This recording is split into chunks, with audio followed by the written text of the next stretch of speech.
அனைவருக்கும் வணக்கம்.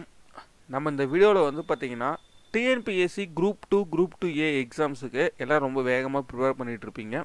ஸோ இந்த எக்ஸாம் ப்ரிப்பேர் பண்ணக்கூடிய ஸ்டூடெண்ட்ஸ் என்னென்ன தவறுகள்லாம் செய்யக்கூடாது, லாஸ்ட் இந்த 20 டேஸை வந்து பார்த்திங்கன்னா நம்ம எஃபிஷியண்ட்டாக எப்படி யூஸ் பண்ணுறது, ஆல்ரெடி நல்லா படித்த ஸ்டூடெண்ட்ஸாக இருந்தாலும் சரி, இல்லை நீங்கள் வந்து ஒர்க் பண்ணிட்டு படிக்கக்கூடிய ஸ்டூடெண்ட்ஸாக இருந்தாலும் சரி, நீங்கள் ஃபுல் டைமாக ஒரு அகாடமி போய் படிக்கக்கூடிய ஸ்டூடெண்ட்ஸாக இருந்தாலும் சரி, கண்டிப்பாக காம்படிஷன்ன்றது ஹெவியாக இருக்கும். ஸோ எல்லாரும் படிக்கிறத விட நீங்கள் எப்படி ஒரு டிஃப்ரெண்ட் பிளான் பண்ணி படிக்கிறீங்கன்றது தான் இந்த எக்ஸாமோட சக்ஸஸ்க்கான கீயே. ஸோ இதுக்கு என்ன பண்ணணும்னு பார்த்தீங்கன்னா, ஃபஸ்ட்டு ப்ரிலிமினரி எக்ஸாமை பொறுத்த அளவுக்கு வந்து பார்த்திங்கன்னா உங்களுக்கு அப்ஜெக்டிவ் டைப் தான் வந்து கேட்க போகிறாங்க. ஸோ அப்ஜெக்டிவ் டைப் கொஸ்டின்ஸுன்னும் போது நெகட்டிவ் மார்க்கும் கிடையாது. ஸோ அதால் வந்து நீங்கள் 200 கொஸ்டினுமே நீங்கள் அட்டன் பண்ண தான் போகிறீங்க. ஸோ இதில் வந்து முதல்ல நம்ம என்ன பார்ட்டில் நம்ம ஸ்ட்ராங்காக இருக்கணும், ஸோ எப்படி படித்தா ஈஸியாக வந்து ப்ரிலிமினரி எக்ஸாமை கிளியர் பண்ணலான்றது தான் நம்ம பார்க்க போகிறோம். சரி, ஃபஸ்ட்டு வந்து பார்த்திங்கன்னா இதோட பேட்டர்ன் வந்து பார்த்திங்கன்னா தமிழில் 200 கொஸ்டின், அதாவது மொத்தமாக 200 கொஸ்டின் கேட்க போகிறாங்க. ஸோ தமிழில் 100 கொஸ்டினும் ஜென்ரல் ஸ்டடீஸில் வந்து 100 கொஸ்டினும் கேட்க போகிறாங்க. ஸோ இதில் ஃபஸ்ட்டு தமிழை பொறுத்த அளவுக்கு 10th லெவல் ஸ்டாண்டர்ட், அதாவது வந்து பார்த்திங்கன்னா டிகிரி லெவல் எக்ஸாமாக இருந்தாலும் இதில் கேட்கக்கூடிய கொஸ்டின்ஸ் எல்லாமே வந்து பார்த்திங்கன்னா 10th லெவல் தான் இருக்கும். அதாவது உங்களுக்கு வந்து பார்த்திங்கன்னா எஸ்எல்சி ஸ்டாண்டர்ட் லெவல் தான் வந்து கொஸ்டின்ஸ் இருக்கும். கண்டிப்பாக 11th 12th ஒரு 20லேருந்து 25 கொஸ்டின் நம்ம வந்து எக்ஸ்பெக்ட் பண்ணலாம். ஏன்னா டிகிரி ஸ்டாண்டர்டுன்றதால கண்டிப்பாக கேட்பாங்க. ஏன்னா குரூப் 4லேயே வந்து பார்த்திங்கன்னா 11th 12th பார்ட்ஸ்லேருந்து நிறைய கொஸ்டின்ஸ் கேட்பாங்க. கண்டிப்பாக வந்து பார்த்திங்கன்னா உங்களுக்கு குரூப் 2 குரூப் 2Aல ஒரு 20 கொஸ்டின் மினிமம் நம்ம வந்து எதிர்பார்க்கலாம் 11th 12th இருந்து.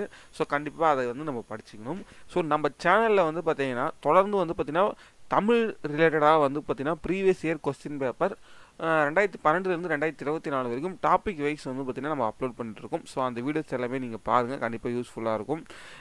ஜென்ரல் ஸ்டடீஸில் வந்து பார்த்திங்கன்னா 75 கொஸ்டின்ஸ், மேக்ஸில் வந்து பார்த்திங்கன்னா 25 கொஸ்டின்ஸ். ஸோ நீங்கள் ஃபஸ்ட்டு என்ன பண்ணணும்னு பார்த்தீங்கன்னா, ஜென்ரல் தமிழில் இந்த 100 கொஸ்டினுக்கு 100 out of 100 எடுக்க ட்ரை பண்ணணும். மினிமம் வந்து பார்த்திங்கன்னா ஒரு 95+ ஆகுது நீங்கள் எடுக்க ட்ரை பண்ணிடணும்.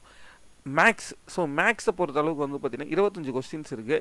இந்த 25 கொஸ்டினில் ஒரு 20 கொஸ்டினாவது நீங்கள் எடுக்க ட்ரை பண்ணிட்டீங்கன்னா, ஸோ இதில் ஒரு 95+ இதில் ஒரு 115 வந்துருச்சு.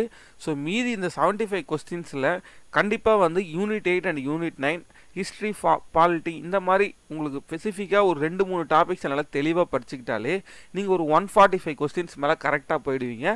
ஸோ மீதி இருக்கக்கூடிய நெகட்டிவ் கொஸ்டின்ஸ் எல்லாமே நீங்கள் என்ன தான் தப்பு பண்ணாலுமே கண்டிப்பாக ஒரு 160 நீங்கள் கிராஸ் பண்ணிடுவீங்க. ஸோ ப்ரிலிமினரி எக்ஸாமை பொறுத்தளவுக்கு ஈஸியாகவே நீங்கள் கிளியர் பண்ணிடலாம். ஸோ இதுதான் வந்து பார்த்திங்கன்னா மெயினாக வந்து நீங்கள் தமிழை வந்து நல்லா ஃபுல் ஃபோக்கஸ்டாக வந்து நல்லா நோட்ஸ் எடுத்து நல்லா ரிவிஷன் பண்ணிவிட்டு ஃபுல் ஃபோக்கஸோடு போகணும். ப்ளஸ் மேக்ஸ்லையும் நல்லா நீங்கள் தெளிவாக படிச்சிருக்கணும். ஜென்ரல் ஸ்டடீஸை பொறுத்தளவுக்கு கண்டிப்பாக வந்து கொஞ்சம் டஃப்பாக தான் இருக்கும். ஏன் டஃப்பாக இருக்கும்னு சொல்கிறேன்னா வந்து பார்த்திங்கன்னா டேரெக்டாக வந்து அப்ஜெக்டிவ் கொஸ்டின்ஸ் கேட்க மாட்டாங்க. அதாவது பார்த்த உடனே ஆன்சர் சொல்கிற மாதிரி உங்களுக்கு கூற்று, காரணங்கள், ரெண்டுமே சரியா, ரெண்டுமே தவறா, ஒன்று சரி ஒன்று தவறு, இந்த மாதிரி கன்ஃபியூஸ் பண்ணுற மாதிரி கொஸ்டின்ஸும் வந்து பார்த்திங்கன்னா ரொம்ப லென்த்தாக கொடுத்து பேரா மாதிரி கொடுத்து உங்களுக்கு கேட்பாங்க, கன்ஃபியூஸ் பண்ணுற மாதிரி. பட் தமிழ் மேக்ஸில் வந்து அந்த அளவுக்கு உங்களை ட்விஸ்ட் பண்ணி கேட்கறதுக்கான வாய்ப்புகள் கிடையாது. ஸோ அதால் ஃபஸ்ட்டு மேக்ஸையும் தமிழும் நல்லா தெளிவாக படித்து ஒரு 95+ கொஸ்டின்ஸை நீங்கள் போடுற அளவுக்கு நல்லா படிச்சுக்கிட்டிங்கனாலே ரொம்ப ஈஸியாக வந்து ப்ரிலிமினரி எக்ஸாமை பொறுத்தளவுக்கு கிளியர் பண்ணிடலாம். இது இந்த இங்கிலீஷ், ஜென்ரல் இங்கிலீஷை பொறுத்தளவுக்கு வந்து காமனாக எல்லாருக்கும் கிடையாது. ஸோ ஸ்பெசிஃபிக்காக ஹேண்டிகேப்ட் இந்த மாதிரி இதுக்கு தனியாக நம்ம அப்ளை பண்ணணும். ஸோ அது நமக்கு தேவை கிடையாது. பட் நீங்கள் வந்து குரூப் 2 குரூப் 2A பொறுத்தளவுக்கு வந்து பார்த்திங்கன்னா இந்த சயின்ஸ் டாபிக், கரண்ட் அஃபேர்ஸ் டாபிக்ஸ்லாம் படித்து டைம் வேஸ்ட் பண்ணாதீங்க. டேரெக்டாக வந்து ஹிஸ்ட்ரி, அப்புறம் பாலிட்டி, அதுக்கப்புறமா வந்து பார்த்திங்கன்னா ஐஎன்எம், யூனிட் 8 அண்ட் யூனிட் 9 இதை மட்டும் தெளிவாக படிச்சுக்கிட்டு மற்றதெல்லாம் ஓரளவுக்கு நீங்கள் ரிவிஷன் பண்ணிக்கிட்டாலே ஈஸியாக வந்து பார்த்திங்கன்னா லாஸ்ட் இந்த 20 டேஸில் ஒரு 150+ கொஸ்டின்ஸ் வந்து ஈஸியாக நீங்கள் போட முடியும். ஸோ நம்ம சேனலில் வந்து பார்த்திங்கன்னா ப்ரீவியஸ் இயர் கொஸ்டின் பேப்பர் தொடர்ந்து அப்லோட் பண்ணிகிட்ருக்கோம். ஸோ அதுக்கும் சப்போர்ட் பண்ணுங்கள். தேங்க்யூ.